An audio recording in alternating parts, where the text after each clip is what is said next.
बारिश तो हो नहीं रही है, हवा चल रही है ठंडी।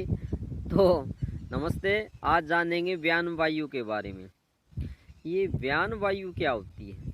शरीर के अंदर वायु तो एक ही है, लेकिन उसके 5 भाग हो जाते हैं। तो उसमें से एक है व्यान वायु। तो आज जानेंगे व्यान वायु का काम क्या है।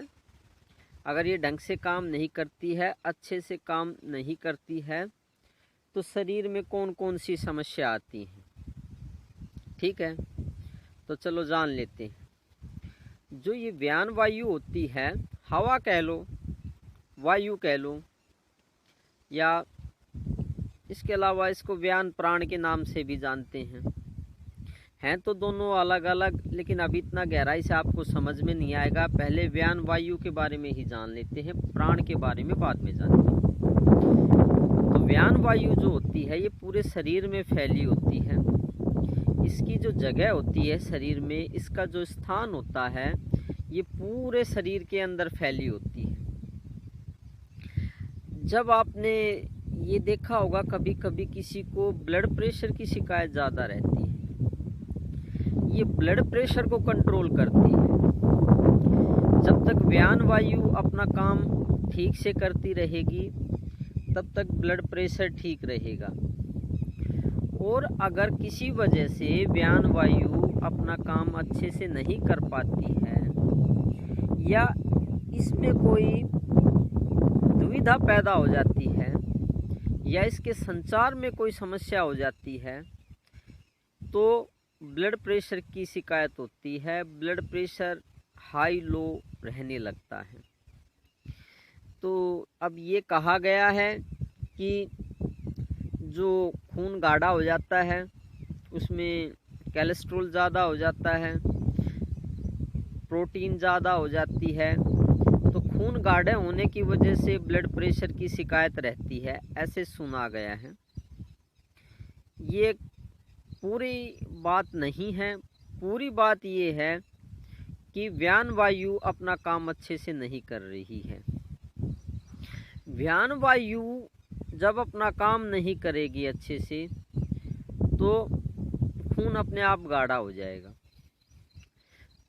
तो ये आयुर्वेद और डॉक्टरी लेवल से थोड़ी सी ऊपर की बात है कि यहाँ तक तो हमें बताया गया है कि खून गाढ़ा हो जाता है, लेकिन ये पूरी सच बात नहीं है। क्योंकि हम खून को पतला करने की दवाइयाँ भी लेते हैं, फिर भी ब्लड प्रेशर अच्छे से कंट्रोल में नहीं हो पाता है, ठीक नहीं हो पाता है। तो अब उसका पूरा कारण जानने की कोशिश करेंगे। ये खून गाढ़ा होना पूरा कारण नहीं है, पूरी सत्यता नहीं है। ये अधूरा ज्ञान है कि खून गाढ़ा होने की ही वजह से ब्लड प्रेशर होता है। देखिए, असली हकीकत ये है कि व्यान वायु है वो पूरे शरीर में घूम नहीं रही है। ये जो व्यान वायु होती है, ये पूरे शरीर की नस नाड़ियों में घूमती रहती है। अगर इसकी गति कम या तेज होती है, तो उसी के हिसाब से हमारा जो ब्लड प्रेशर है, खून की गति है, वो भी कम या तेज होती है।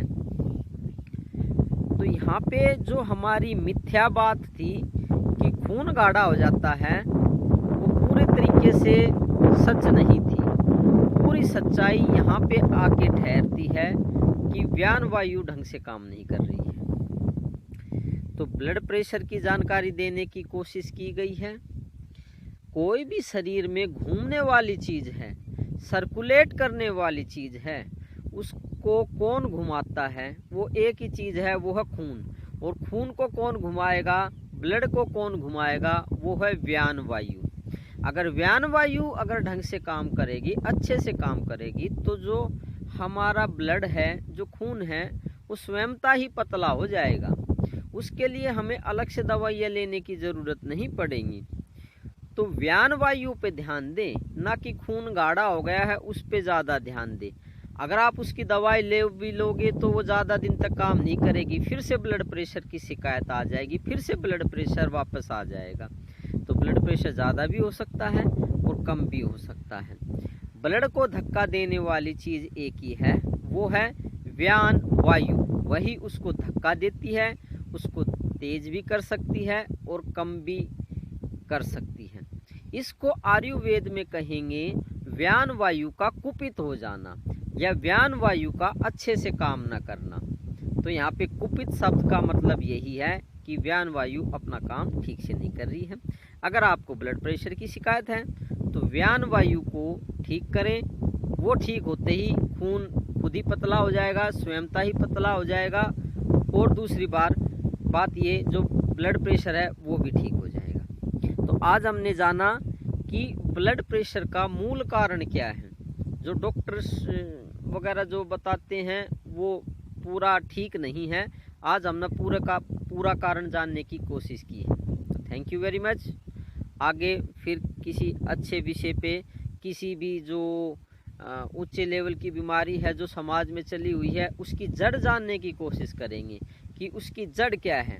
ऊपर का तो सभी को पता है, ऊपर की बातें तो सभी को पता है, लेकिन गहराई से आगे जानेंगे। Thank you very much video देखने के लिए।